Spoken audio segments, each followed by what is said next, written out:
Good day and welcome to my video lectures about physics.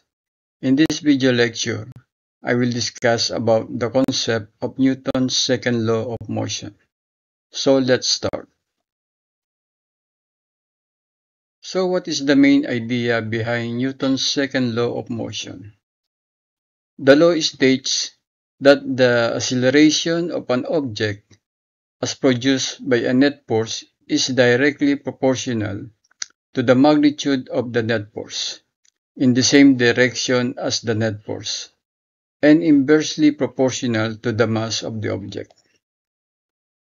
That expression is expressed in terms of formula, where the net force is equal to the mass times the acceleration. So, acceleration is equal to the net force divided by the mass. So, if you will increase the value of the net force, acceleration will increase. Generally, whenever you increase the value of the numerator of a fraction, the value of the entire fraction increases, but when you increase the denominator of a fraction, the value of the whole fraction decreases. Therefore, if you increase the mass of an object, the acceleration will decrease, provided that the net force is constant. So we can say that acceleration and force are directly proportional to each other, and the acceleration is inversely proportional to the mass of an object. So if you double the force, what is going to happen to acceleration? If you increase the net force by a factor of 2, the acceleration will double. If you increase the net force by a factor of 3, the acceleration will triple.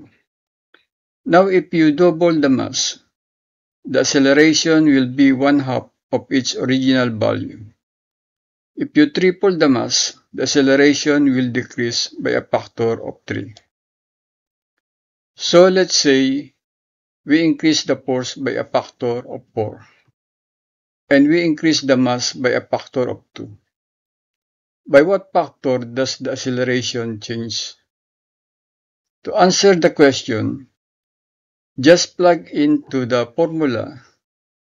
So it is going to be 4 divided by 2. So the acceleration will increase by a factor of 2. Let's say a force increases by a factor of 8, and the mass is reduced to 1/2 of its value. By what factor the acceleration change? Just plug into the formula, and it's gonna be 8 divided by 1/2. So the acceleration will increase by a factor of 16. Now let's say we have a box, and we apply a force on the box. What is the direction of the acceleration vector? Acceleration and the net force always act in the same direction. So the acceleration is going also to the right direction. Let's say we have a 10 kilograms block that rests on a frictionless surface, and you apply a force of 50 newtons. What is the acceleration that acted on the block and the direction? Using the formula, the acceleration will be equal to 5 meters per square second, and the acceleration is in the same direction as the net force. Here is another question. Let's say you have an 8 kilograms box, and you apply a force of 40 newtons west. This time the block is on the surface that have friction of 20 newtons. Calculate the force and the acceleration and determine the direction of the acceleration vector. So to find the net force, we need to find the sum of all forces in the x direction. We have two forces, the applied force of 40 newtons that acts on the negative x direction, and we have the friction force of 20 newtons that acts on the positive x direction. So the equation will be positive F plus negative capital F, and it gives us negative 20 newtons. It is negative because the direction of the force is going to the west, which is in negative x direction. But if you ask me what is the magnitude of the net force, the answer will be positive 20 newtons, because the magnitude of the force vector can be always positive.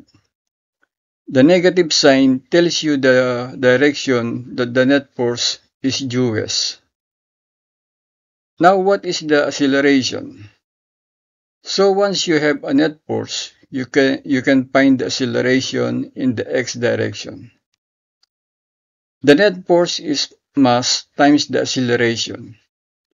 The acceleration is always in the same direction as the net force. To solve for the acceleration, we have the net force divided by the mass, and it will give us negative 2.5 meters per square seconds. The negative value tells us that the acceleration vector is towards the left, which is the same as the direction of the net force. Let's say we have an object, and that object is moving towards the right. So the velocity is positive. Let's say the net force is acting to the right on the object. What is going to happen to the object?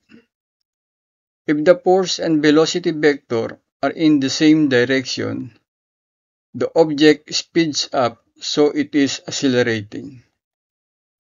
Now let's say the object is moving to the right, and the force is directed towards left. Whenever the force and velocity vector are in the opposite direction, the object will slow down. So in this case, it is decelerating. Now what's gonna happen if you have an object that is moving to the right, but the force vector is perpendicular to the velocity vector? What is going to happen?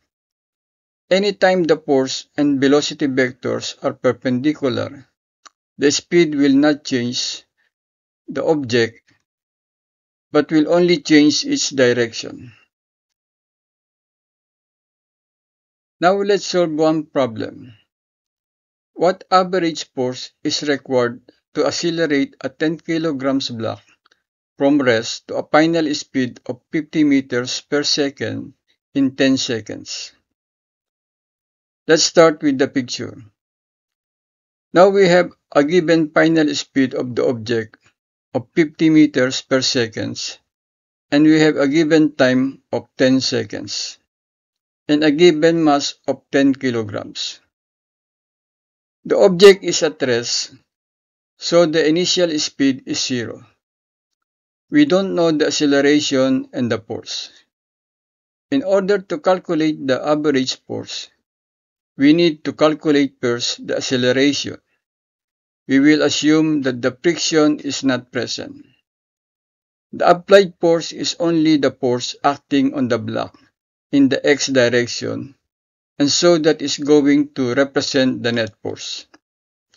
Now to calculate the acceleration, from kinematics, we have the formula B final is equal to B initial plus 80.